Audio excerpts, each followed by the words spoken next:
That's really me? Hussein couldn't believe he looked so good. The way the video was edited made him blush a little. At that time, he was only doing what he could to help the children out. Although the fall in the end looked tragic, he was in fact able to kick the shura off him and fly away when they were about to hit the ground. It was not quite as risky as it looked. The shura was already badly injured and had died from the fall. Hussein knew that he just got lucky. If the shura hadn't already suffered severe injuries, Hussein would probably have fled or died. Moving his body around, it still hurt so much that Hussein had a hard time breathing. He didn't dare to go to the hospital. But luckily it wasn't too bad. For none of his vital organ was hurt. Having taken some medicine, he was recovering slowly but steadily. Hussein had gained something from it as well. The katana belonging to the shura was taken home by Hussein, which was so much better than the weapons made by human. Shuras were much more advanced in making alloy weapons than human. Hussein had heard since a long time ago that Shuras katanas were awesome. Even the black-horned Shuras used better katanas than Z steel weapons. Now what Hussein had was a katana from a golden-horned Shura.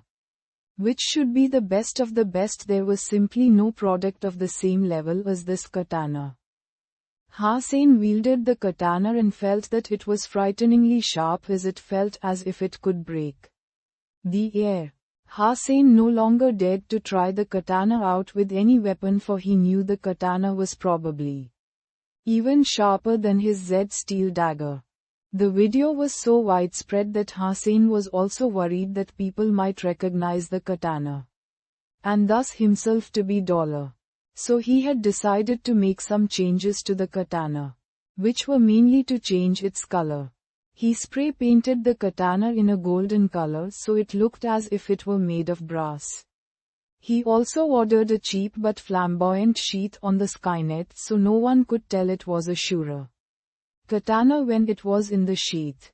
In fact, Hussein did not intend to use it in front of others. These were just precautions he took. Hussein had also wanted to replace the hilt of the katana to make it even less recognizable, but was unable to remove the hilt. However, he found a bead embedded in the hilt and took it out. To his surprise, the bead was hollow. Inside the bead, there turned out to be a small memory chip. Hussein inserted the chip into his device, trying to figure out what was stored there. What he didn't expect was that there was a Shura's martial art recorded in the chip, which was called Blade Storm. The description said it was the top secret of a Shura aristocratic family. Can a human learn Shura's martial arts?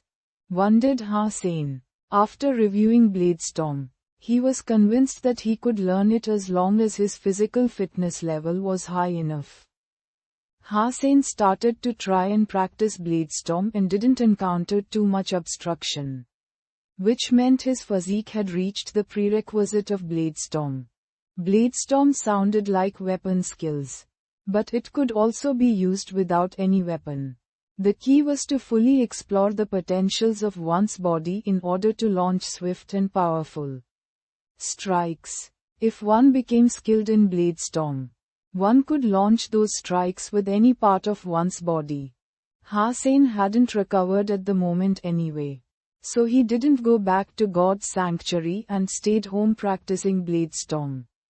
Lin Bifeng was the only one who called daily to check when he would go back to Steel Armor Shelter and start to hunt. Qin Shan thought he was just hiding from Son of Heaven, so she didn't call. Hussein checked his ringing comlink and it was Lin Bifeng again. He hesitated before picking up, saying, "How come you are still not in God's sanctuary? I've been waiting for you," lamented Lin Bifeng. Hussein didn't even turn the video chat on because he was depressed enough just by listening to Lin's voice. "I will not hide from you. The truth is that I am recently preparing for a big campaign," Hussein said mysteriously. What kind of campaign do you have in mind? Count me in, said Lin Bifeng eagerly. I won't disclose the details now.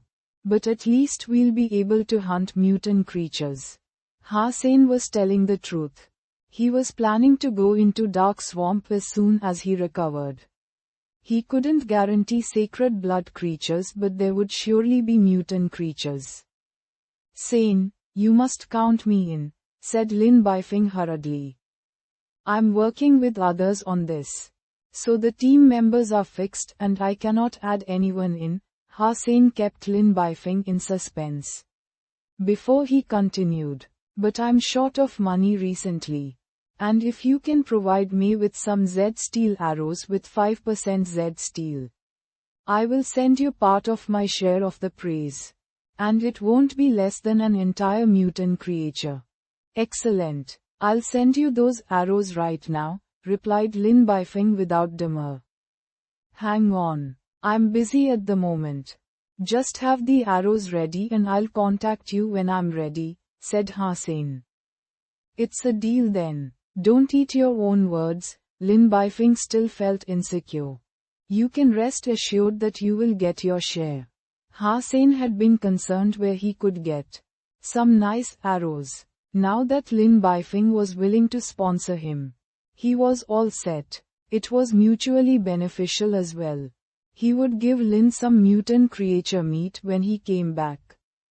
In the worst case scenario, if he couldn't hunt anything, he could still evolve any creature into a mutant one using the black crystal in a few days and pay Lin with that. Ha Sen rested at home for a dozen days before he fully recovered. While he was resting, he did nothing other than practicing Jade Skin and Blade Storm. Eventually he could start to use Blade Storm.